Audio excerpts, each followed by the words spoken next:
ครับใส่หน้ากากกดเซฟแดงพร้อมเหลืองพร้อม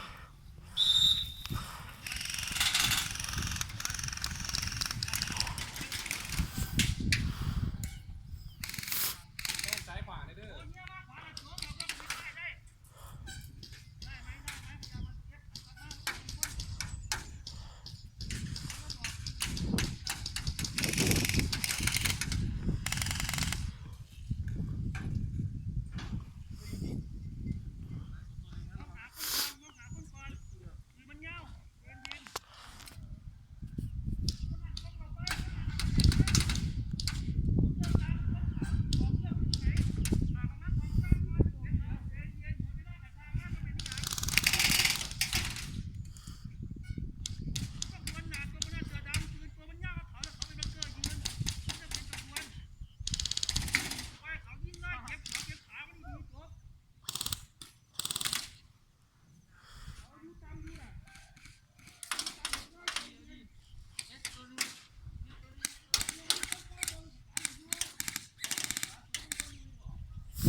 ยิงเลยครับวิ่งเลยใครโดนยิงแล้ววิ่งเลยครับผม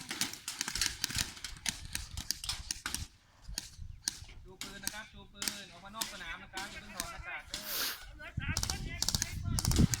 ลูกไม่ออกปานแม็กนะครับ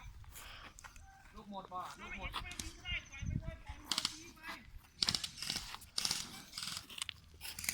โอ้ไม่เห็นคนดีเฮดเลย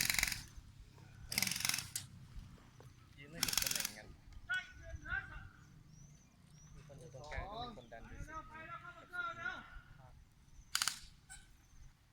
นไม่เห็นตัวเฮดเลยโผล่หัวเพลงตัวดีได้แล้ว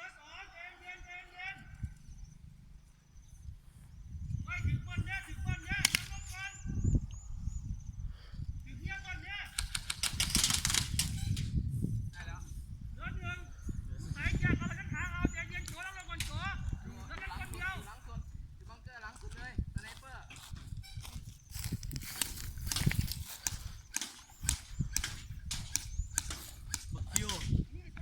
ปืนเบิร์ดกูไม่เห็นตัวเฮดมึงว่ะโดนยิงหัวเลย